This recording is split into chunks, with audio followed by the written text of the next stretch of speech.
Friends, आज की ताज़ा खबरों में आप सभी का स्वागत है। झारखंड की तमाम छोटी बड़ी खबर इस वीडियो में देखने को मिलेगी। सबसे पहले बड़ी खबर, गरीबों को फ्री अनाज नवंबर तक। राष्ट्र के नाम संबोधन में प्रधानमंत्री का बड़ा ऐलान, 5 किलो गेहूं चावल और 1 किलो चना दाल दिया जाएगा।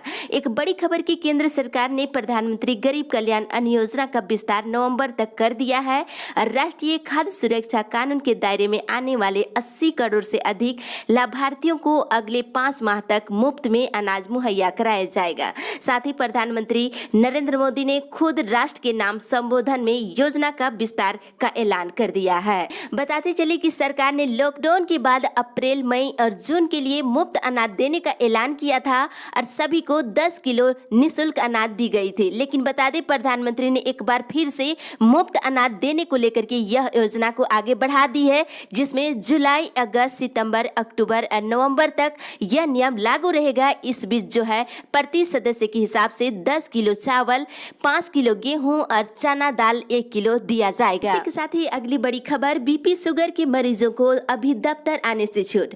एक बता दें खबर की झारखंड सरकार के गंभीर रूप से बीमार कर्मचारियों के लिए राहत भरी खबर आ रही है कि ऐसे कर्मचारियों को उनके शारीरिक स्थिति के आधार पर 31 जुलाई तक कार्यालय जाने से छूट मिलेगी। कार्मिक और प्रशासनिक सुधार ने इनके लिए आदेश जारी कर दिए हैं और कार्मिक सचिव के आदेश के मुताबिक हाई ब्लड प्रेशर, डायबिटीज और श्वास से संबंधित गंभीर बीमारियों वाले कर्मचारियों को कार्यालय आने की वैधता से मुफ्त मिलेगी और इसके लिए उनके कार्यालय प्रधान शारीरिक स्थिति के आधार पर केस टू केस फैसला लेंगे। ऐसे कर्मचारी या पदाधिकारी वर्क फ्रॉम होम के आधार पर काम करेंगे। इतना ही नहीं, गर्भवती महिलाओं के लिए भी नए आदेश में रियायत का प्रावधान किया गया है। इसी के साथ ही अगली बड़ी खबर, झारखंड में पुलिस सामुदायिक किचन आज से होंगे बंद। एक बड़ी खबर की झारखंड पुलिस के द्वारा चलाए जा रहे सभी सामुदायिक किचन बुधवार से बंद हो जाएंगे और राज्य पुलिस मुख्यालय ने सभी जिलों के एसपी को इस संबंध में आदेश जारी कर दिया है। साथ ही बता दें, जारी आदेश में कहा गया है कि पुलिस के सामुदायिक किचन खोले रहने का अब कोई जरूरत नहीं है, इसलिए अब सारे किचन बंद कर दिए जाएंगे। बड़ी खबर, मौसम विभाग से 3 और 4 जुलाई को झारखंड में बरसेगा मानसून। राज्य के कई हिस्सों में भारी बारिश और वज्रपात की चेतावनी जारी। बता दें कि 3 और 4 जुलाई को पूरे झारखंड में बारिश होने की संभावना है और 2 जुलाई से राज्य में मानसून सक्रियता बढ़ेगी और इस दौरान कहीं कहीं भारी बारिश के साथ साथ वज्रपात की चेतावनी जारी की गई है। और जून में मानसून सामान्य रहा और 30 जून तक राज्य में औसत से मात्र 1% अधिक बारिश हुई है। मौसम विभाग से मिली जानकारी के अनुसार पिछले 24 घंटे मानसून कमजोर हो गया है और राज्य के कुछ हिस्सों में ही बारिश हुई है। अगली बड़ी खबर, झारखंड कोरोना अपडेट्स, मिले 60 नए मरीज। बता दें कि झारखंड में मंगलवार को 60 कोरोना संक्रमित मरीज की पहचान की गई है और वहीं आपको बता दें कि मिले मरीजों में से सरायकेला खरसवान से 25, धनबाद से 14 और पूर्वी सिंहभूम से 11, साहिबगंज से 3 और देवघर जिले से 2 मरीज की पुष्टि हुई है। इसके साथ ही बोकारो, दुमका, गिरिडीह, रामगढ़ और रांची से एक कोरोना मरीज की पहचान की गई है। साथ ही आपको बता दें, अभी तक राज्य में कोरोना मरीजों की संख्या बढ़कर 2490 हो गई है। इसी के साथ अगली बड़ी खबर, कृषि लोन नहीं मिलने से किसानों की बढ़ी परेशानी। किसानों के लिए एक बड़ी खबर की सत्ता में आने के बाद मुख्यमंत्री हेमंत सोरेन की सरकार ने कृषि लोन माफ करने की घोषणा कर किसानों के चेहरे पर खुशियां ला दी थी, पर अब तक बैंक में राशि जमा नहीं करने से किसानों को दोबारा कृषि लोन का लाभ नहीं होता देख किसानों में असंतोष है। और विधानसभा चुनाव में हेमंत सोरेन और राहुल गांधी ने चुनावी सभा में सरकार बनने के बाद को कृषि लोन माफ करने की घोषणा कर दी थी और हेमंत सरकार ने तत्काल 50,000 रुपए तक केसीसी लोन माफ करने की घोषणा कर दी है, पर अब तक देखा जाए तो बैंकों को राशि नहीं मिली है। वहीं किसानों का कहना है कि लॉकडाउन से उनकी स्थिति खराब हो चुकी है। ऐसी हालात में धान की फसल खेती करने में उन्हें परेशानी हो रही है। इसी के साथ अगली बड़ी खबर, पारा शिक्षकों के बकाये मानदेय का भुगतान 1 सप्ताह के अंदर। एक बड़ी खबर की शिक्षा मंत्री ने कहा है कि पारा शिक्षकों की बकाये मानदेय का भुगतान 1 सप्ताह के अंदर कर दिए जाएंगे। साथ ही बताते चले कि कोरोना के चलते कोषागार बंद रहने से पारा शिक्षकों के मानदेय का भुगतान में विलम्ब हुआ है और शिक्षा मंत्री ने कहा है कि सभी विद्यालयों में हेडमास्टर की जो पद रिक्त है उसे जल्द भरा जाएगा। इसके लिए अधिकारियों को निर्देश दे दिया गया है और सभी पंचायतों में मॉडल स्कूल की स्थापना की जाएगी। तो शिक्षा मंत्री ने कहा है कि पारा शिक्षकों की बकाये मानदेय का भुगतान 1 सप्ताह के अंदर कर दिए जाएंगे। इसी के साथ अगली बड़ी बड़ी खबर, सरकारी स्कूलों में पढ़ने वालों की ही सरकारी नौकरी। एक बड़ी खबर की झारखंड के शिक्षा मंत्री जगन्नाथ महतो ने कहा है कि राज्य सरकार कठोर निर्णय लेने पर विचार कर रही है। इसके तहत सरकारी स्कूलों में पढ़ने वाले बच्चों को ही सरकारी नौकरी मिल सकेगी। साथ ही बता दें, शिक्षकों को 95% गैर शैक्षणिक कार्य से मुक्त रखने को लेकर के पहल चल रही है। अब शिक्षकों को सिर्फ बच्चों को शिक्षा देने पर अपना ध्यान केंद्रित कराना होगा। बताते चले, शिक्षा मंत्री ने कहा है कि राज्य सरकार हर बच्चों पर वार्षिक लगभग 20 से 25 हजार रुपये खर्च करती है और निजी स्कूलों से अधिक वेतन शिक्षकों को दे रही है। इसके बावजूद निजी विद्यालय में नामांकन के लिए लंबी लाइन है और शिक्षक अभिभावकों की मानसिकता बदले। सरकारी स्कूलों में बच्चों को गुणवत्तापूर्ण शिक्षा दे, तभी निजी विद्यालयों से अभिभावकों का मोह भंग होगा। अगली बड़ी खबर, 31 जुलाई तक स्कूल कॉलेज नहीं खुलेंगे। एक बड़ी खबर की केंद्र सरकार की नई गाइडलाइन जारी और वैश्विक महामारी कोरोना के मद्देनजर केंद्र सरकार ने अनलॉक 2 की नई गाइडलाइन जारी किया है। इसके तहत स्कूल, कॉलेज, शैक्षणिक और कोचिंग संस्थान 31 जुलाई तक बंद रहेंगे। इसी के साथ अगली बड़ी खबर, गढ़वा और पलामू को 24 घंटे मिलेंगी बिजली। एक राहत भरी खबर की राज्य में सबसे अधिक गर्मी और सर्वाधिक कटौती वाले गढ़वा और पलामू में 15 जुलाई के बाद 24 घंटे बिजली मिल सकेगी। साथ ही मुख्यमंत्री हेमंत सोरेन ने कहा है कि पलामू प्रमंडल की जनता को पिछली सरकार से हमेशा उपेक्षा मिली है, लेकिन हमारी सरकार यह स्थिति जरूर बदलेगी। मैं झारखंड के संपूर्ण विकास के लिए प्रतिबद्ध हूं और इसके लिए हर आवश्यक कदम उठाने को तैयार हूं। अगली बड़ी खबर, श्रावणी मेला पर सुनवाई पूरी, हाईकोर्ट का फैसला 3 को। बताते चले कि सावन में देवघर मेला और कंवर यात्रा के आयोजन को लेकर दायर याचिका पर हाईकोर्ट में सुनवाई के दौरान झारखंड सरकार ने कहा है कि राज्य में कोरोना संक्रमण के खतरे को देखते हुए इसकी इजाजत नहीं दी जा सकती है। साथ ही बता दें, हाईकोर्ट में दोनों पक्षों को सुनने के बाद अदालत ने फैसले को 3 जुलाई तक के लिए सुरक्षित रख लिया है।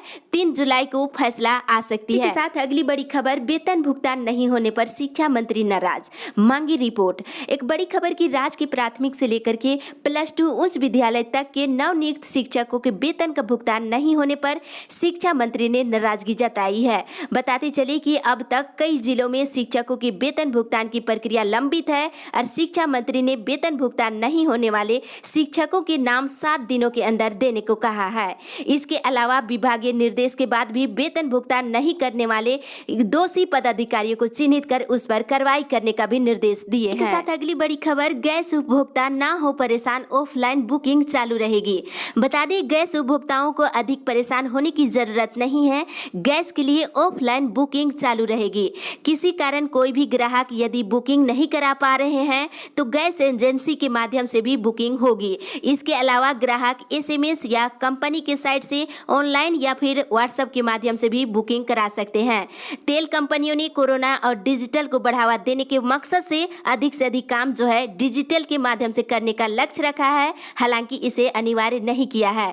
तो बुकिंग कराने में किसी तरह की कोई दिक्कत होती है तो ग्राहक एजेंसी के माध्यम से भी आप ऑफलाइन बुकिंग करा सकते हैं। इसे बंद नहीं किया गया है। अगली बड़ी खबर, PM ने जरूरी मुद्दे पर साधी चुप्पी। बता दें कि प्रदेश कांग्रेस कमेटी ने प्रधानमंत्री नरेंद्र मोदी के संबोधन पर प्रतिक्रिया व्यक्त करते हुए कहा है कि प्रधानमंत्री ने भारत चीन सीमा विवाद और रोजगार, पेट्रोल डीजल की कीमत वृद्धि पर चुप्पी साधी हुई है। ऐसे में देश की जनता अपने आप को ठगा हुआ महसूस कर रही है। प्रवक्ताओं ने कहा है कि देश की जनता को यह उम्मीद थी कि वे भारत चीन सीमा पर तनाव को लेकर के जनता को सारी वस्तु स्थिति से अवगत कराएंगे और साथ ही बता दें, आम लोगों को राहत देने के लिए कोई घोषणा करेंगे, लेकिन उन्होंने इस मुद्दे पर कोई चर्चा नहीं किया। इसी के साथ अगली बड़ी खबर, PM आवास के लिए जियो टैग कराए। एक बड़ी खबर की प्रखंड झामू अध्यक्ष दिलेश्वर खान ने कैबिनेट मंत्री मिथिलेश ठाकुर को ज्ञापन दे करके प्रधानमंत्री आवास के लाभ से वंचित अन्य गरीबों का जियो टैग कराकर उन्हें इसका लाभ दिलाने की मांग किया है। साथ ही बताते चले कि पेयजल आपूर्ति को सुचारू रूप से चलाने और कई जगहों पर जल मीनार लगाकर जल आपूर्ति कराने की भी मांग की है। इसी के साथ अगली बड़ी खबर, ट्रांसफर और पोस्टिंग स्थगित करने की मांग। बता दें, झारखंड राज्य अराजपत्रित कर्मचारी महासंघ ने स्कूली शिक्षा और साक्षरता विभाग की प्रधान सचिव को पत्र लिखकर लिपिक और आदेश पालक का स्थानांतरण स्थगित करने की मांग किया है और महासंघ का कहना है कि 31 जुलाई तक लॉकडाउन बढ़ने के बाद तबादला हुए कर्मचारियों को आवागमन में असुविधा होगी। इसे देखते हुए ट्रांसफर और पोस्टिंग स्थगित किया जाए। इसके साथ अगली बड़ी खबर, श्रमिकों के कल्याण से समझौता नहीं। एक बड़ी खबर, मुख्यमंत्री हेमंत सोरेन से बिहार के पीरपैंती विधानसभा क्षेत्र के विधायक रामविलास पासवान ने मुलाकात किए हैं और रामविलास पासवान ने कोरोना संक्रमण के दौर में मुख्यमंत्री हेमंत सोरेन के द्वारा श्रमिकों को विमान और ट्रेनों से विभिन्न राज्यों से लाने की प्रशंसा किए हैं। साथ ही बता दें, मुख्यमंत्री ने कहा है कि श्रमिकों को सम्मान पूर्वक सुरक्षित लाना उनका दायित्व था और श्रमिकों के कल्याण के लिए सरकार किसी प्रकार की कोई समझौता नहीं करेगी। इसके साथ अगली बड़ी खबर, रांची यूनिवर्सिटी के बीटेक सेमेस्टर 7 का रिजल्ट जारी। बता दें कि रांची विश्वविद्यालय की ओर से मंगलवार को CIT और RTC इंस्टीट्यूट ऑफ टेक्नोलॉजी के बीटेक सेमेस्टर 7 का रिजल्ट जारी कर दिया है। अधिक जानकारी के लिए संबंधित वेबसाइट लॉगिन करके चेक कर सकते हैं। वहीं बता दें 10वीं 12वीं का रिजल्ट इस सप्ताह जारी होगा, हालांकि तिथि की घोषणा नहीं किया गया है। वहीं 11वीं का रिजल्ट 5 जुलाई तक जारी होने की संभावना है। बताते चले कि आकांक्षा 40 का रिजल्ट भी 10 जुलाई तक जारी कर दिए जाएंगे। बड़ी खबर, DVC से बिजली आपूर्ति में कटौती का निर्णय टाला।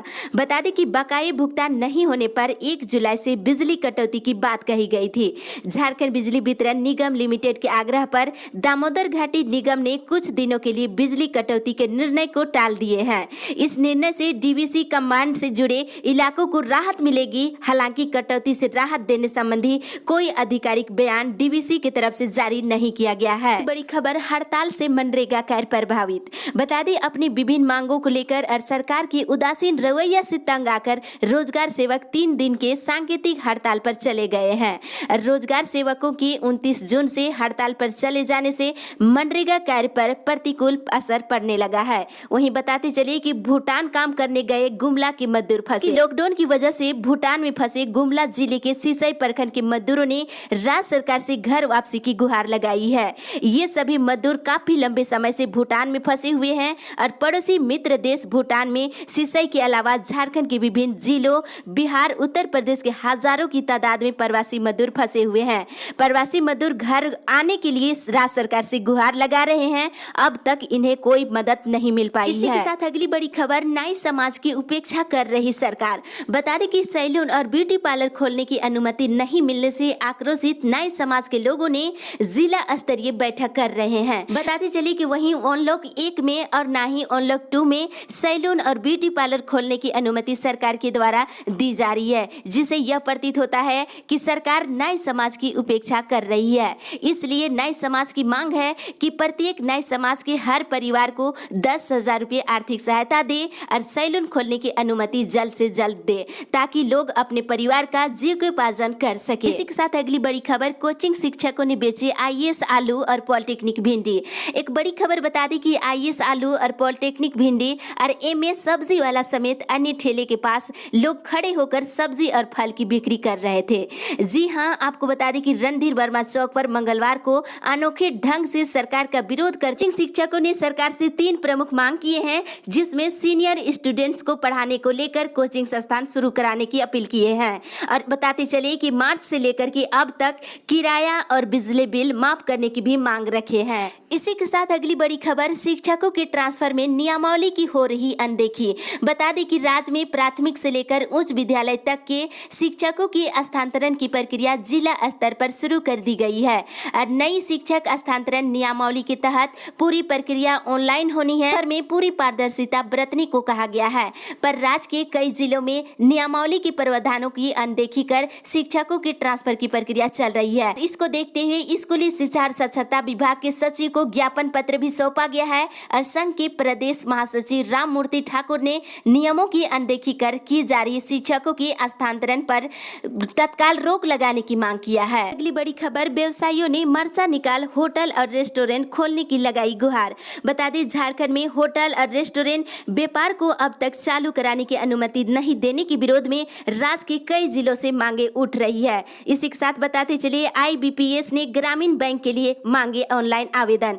इंतजार की घड़ी खत्म हुई। IBPS RBIP 2020 का विवरण जारी कर दिया है। जो भी अभ्यर्थी इच्छुक है आवेदन कर सकते हैं। इसी के साथ बता दें, 4 दिनों तक बाधित रहेगी शहर में जल आपूर्ति। सिमडेगा जिले से एक बड़ी खबर कि शहर में अगले 4 दिनों तक पेयजल आपूर्ति बाधित रहेगा। कहा गया है कि मोटर की मरम्मत का तैयारी यहाँ चल रही है। बता दें नामांकन फॉर्म कल तक जमा होगा। परीक्षा 19 को इंदिरा गांधी बालिका विद्यालय हजारीबाग और नेतरहाट आवासीय विद्यालय की तर्ज पर खुले विद्यालय में नामांकन के लिए 2 जुलाई तक फॉर्म जमा होगा। वहीं परीक्षा फॉर्म जैक की वेबसाइट पर उपलब्ध है। बताते चले स्कूल खोलने को लेकर के आज वेबिनार। बता दें लॉकडाउन के बाद स्कूल खोलने की तैयारी को लेकर बुधवार को वेबिनार का आयोजन किया गया है। और इसी के साथ बताते चले DSPMU में 13 से होने वाली फाइनल परीक्षा रद्द कर दी गई है। डॉक्टर श्याम प्रसाद मुखर्जी विश्वविद्यालय में 13 जुलाई से होने वाली UG और PG की होने वाली फाइनल परीक्षा रद्द कर दी गई है। चलते चलते आपको बता दें घूरती रथ आज है, बंद रहेगी मंदिर का पाट। बुधवार को घूरती रथ यात्रा है। जगन्नाथ स्वामी सहित अन्य विग्रहों को विधिवत पूजा अर्चना के बाद भगवान को दर्शन मंडप से गर्भगृह में लाया जाएगा। वहीं सावन 5 जुलाई से शुरू होने जा रही है। तो इस अपडेट में बस इतना ही। आगे की खबर के लिए आप हमारे साथ बने रहें।